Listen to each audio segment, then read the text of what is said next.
Whatever.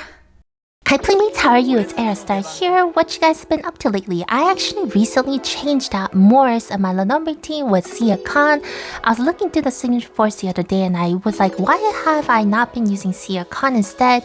And he's actually proven to be a really great addition to the Lenobre team. I think a little bit more so than Morris. If you guys want to check out my full-on video on how I use Sia Khan, let me know down in the comments below.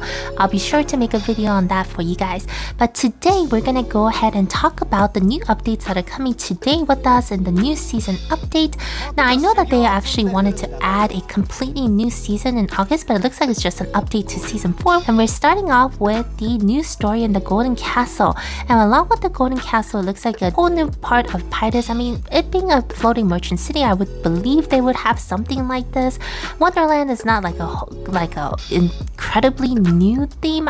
A lot of other games kind of play on with this whole theme park theme, but we have a new power couple here. We have Raynor here along with Kruger. I believe that's how you say their name. The married couple that kind of run this Wonderland place, along with the little butler guy. I guess not a butler, I guess he's an orphan, but a genius by the name of Hinder here that kind of runs all the backhand finances, I guess, and trades of the group. The skills haven't been released yet, but it looks like based on their Alliance Nation Signature Force. Yes, they are an Alliance Nation, not an actual Signature Nation.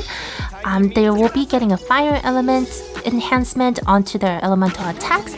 So I'm guessing that maybe like we'll have Raynor here be more of like a dark type hero. I'm guessing a dark or light because she does kind of have to play on with dreams. And then I'm guessing that Kruger here is probably more likely a red hero. And then Hinder here, I'm guessing, you know, again, maybe another light hero. I'm not sure. We could use a lot more dark and light heroes, so hopefully that's the case. But again, this is an Alliance Nation, not a Signature Nation. It looks like the St. West is getting their stage 3 opening. So Alliance Nation works that, you know, you link them with the Signature Force Nation in order to get all the stage buffs based on their general's transcendence level. I just recently actually updated a video guide on this Signature Force link, so if you want to check it out, please go ahead and do so. I'll go ahead and leave a link down below. But I know that a lot of us are kind of, you know, on the fence about this because we're like, you know, why do you keep adding new Alliance Nations and Signature Nations when we don't have enough heroes on the current existing nations? Now, I do want to still give Line Games a little bit of the benefit of the doubt, only because, you know, the story is still ongoing and, you know, Xeon is still kind of exploring the world, right? And with each world, you know, it does make sense that you will come into play with new heroes for those particular areas that they are visiting.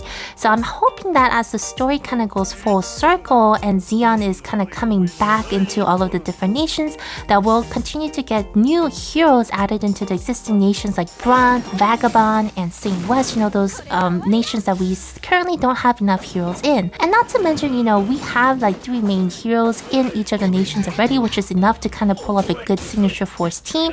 And come on, I mean, let's face it, guys, even on the established Signature Force teams, they're pretty much, you know, decided heroes that we use on those teams anyway.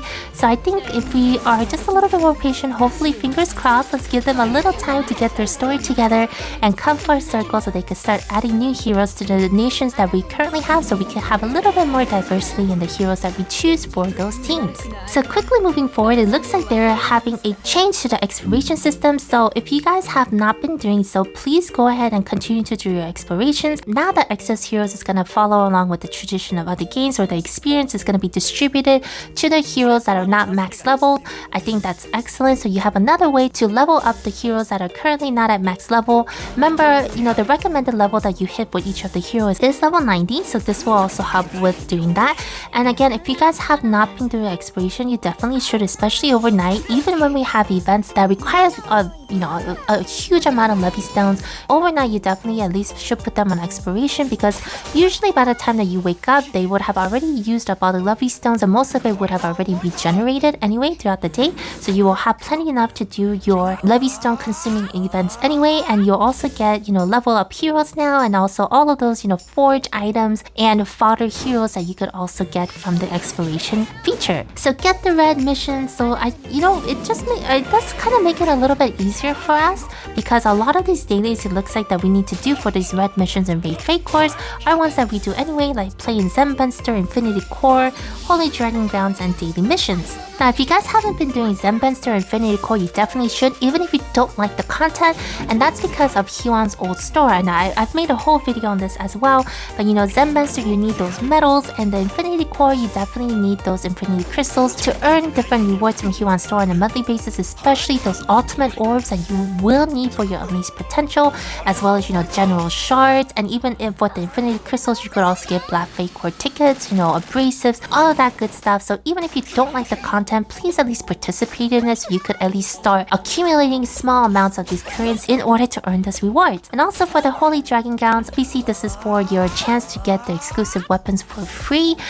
Just recently, the other night, I pulled Wilk's weapon for Synergy, that really cool like speaker looking weapon from the Dora creation by using these Holy Dragon Ground currencies. So please make sure that you're doing those 3 things on a daily basis, as well as completing daily missions, because you obviously get the 30 Zest rewards for doing that, which you will need Zest for pulling new heroes that look so great.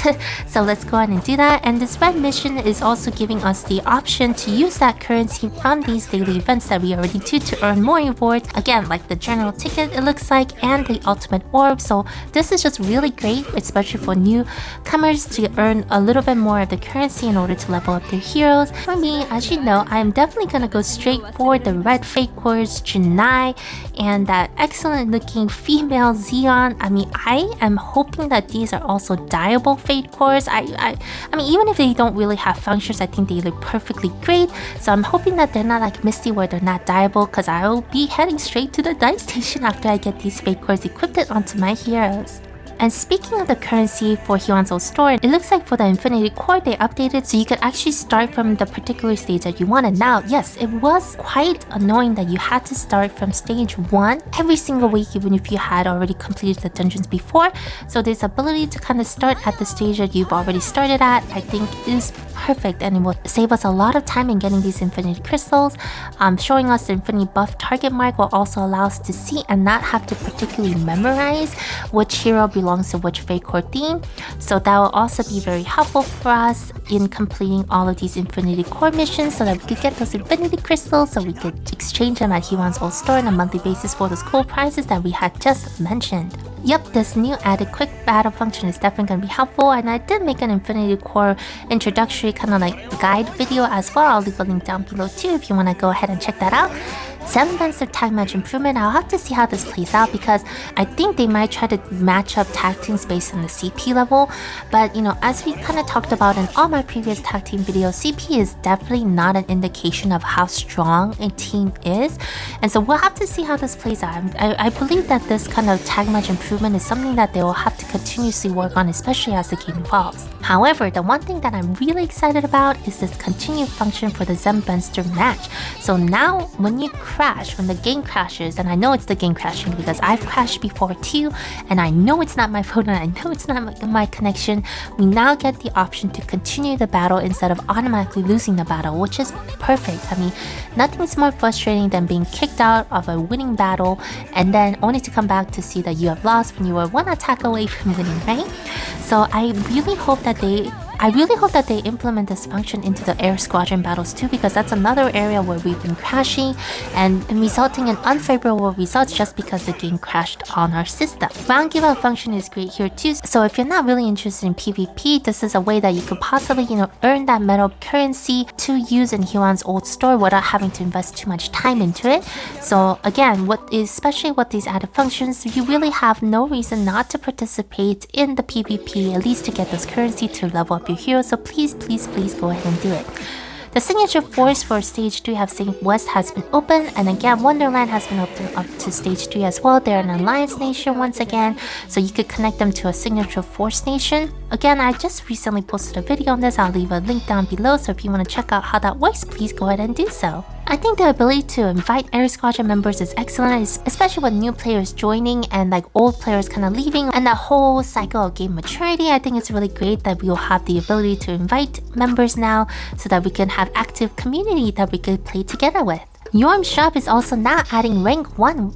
A couple videos back, I kind of shunned Yorm, saying that I outgrown her shop, and I also mentioned in that video that if she added rank 1 equipment, it would be worth it, and so I guess she did. She found her supply somewhere, and now it's gonna be worth it for you to not only sell your armor but also to decompose it in order to get the powders to exchange for the rank 1 armor. Again, another excellent way that we could continue to gear up our heroes. In-app advertising rewards, so now we get to watch ads in-game in order to earn rewards, such as gold, zest. I was actually wondering when Exos Heroes was going to implement this. Most free-to-play gacha games do have this function where you watch an ad to get the currency. I normally don't do this. I don't really like to watch ads. I mean, I've found some good games once in a while from these apps. If you have the extra time to watch the apps, you definitely can do this. So you could earn a little bit extra side money for your heroes. The new internal bond is here. I recently picked Shell and now she has been fused. Our choice this time is going to be between Valentina and Talia. I mean, if I had to say, Talia is definitely the better choice here, unless you're really building up Northbound Frosty and you need extra copies of Valentina. That comes from the fact that, even if you're not building Northbound Frosty or Greenland, I think Talia overall is a better support hero where she is able to kind of mingle with a lot of the hero teams no matter where she is, whereas Valentina, she definitely needs a lot more support, especially from Shufraken, in order to make her useful. And so if I had to choose between the two, and because I am me, I would definitely be picking Talia, and I recommend you to do the same. Unless for whatever reason that you really need to build up Valentina for your Northbound Frosty team. There's a choice forage event. I personally don't think this is really worth it, especially since you can't craft any weapons and it's only for armor. The zest that you're gonna have to spend for this is quite a lot, especially now that Riorm is also gonna have rank 1 equipment. Unless you're like really at end game where you're kind of at the stage where you're looking for that perfect crafted equipment with the maxed out stats, I don't think that participating in this event will be worth it, but once it's actually launched, I'll give you my full thoughts on that as well. Diga seems to be a new hero battle, the former Grandmaster of Marino's Island. If you guys haven't been doing the hero battles, you definitely should, so you could get those clocks. A ways back, I made a video on the Nation Recruit as well. You've been playing this game for so long, and after doing this for about a year, I guess I do have quite a lot of videos out there, don't I? So you want to go ahead and exchange those 5 clocks in order for a Nation Recruit ticket. And now that the mileages don't reset until you fully get it, this is another excellent feature that you can get to get those extra generals that you need in order to power up your heroes.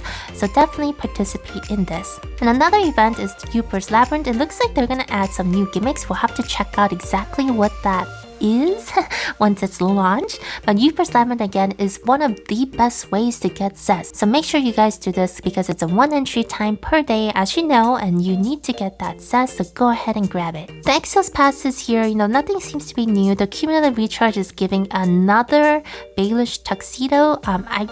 I don't know. I may go ahead and get this. I have this other orange Fatecore from his younger days, and I'm guessing he looks better in the tuxedo, especially since I have Emma's now. But I will definitely check it out once it's released and see how it looks before I go for it. Improved fast battle. It looks the same as before, so I'm not exactly sure why this is being said here, but we'll have to see. Improved Fatecore continuous recruitment, another typo here. They have been making a lot of typos on this update, guys.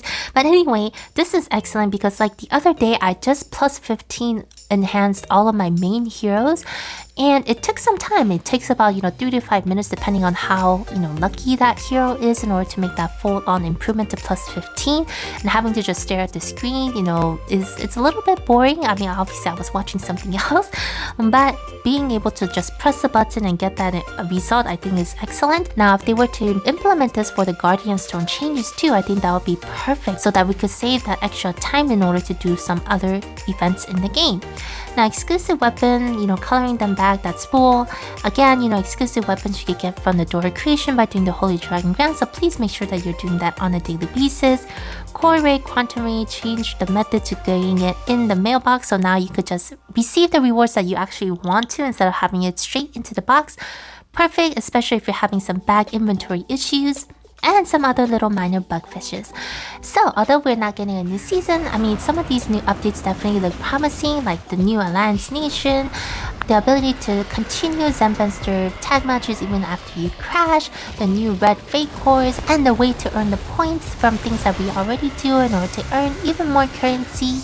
The Infinity Core Ray, being able to skip that, and the Fatecore enhancement skip, so we spend less time doing things that are a little bit more repetitive and now able to focus that time in the new events and content that are to come. What particular update are you most excited about? Let me know down in the comments below. And if you like random gaming content, especially on Exos Heroes, please consider leaving a like and subscribing. I post every Wednesday and weekends. Thank you all so much for watching, stay safe, and take care.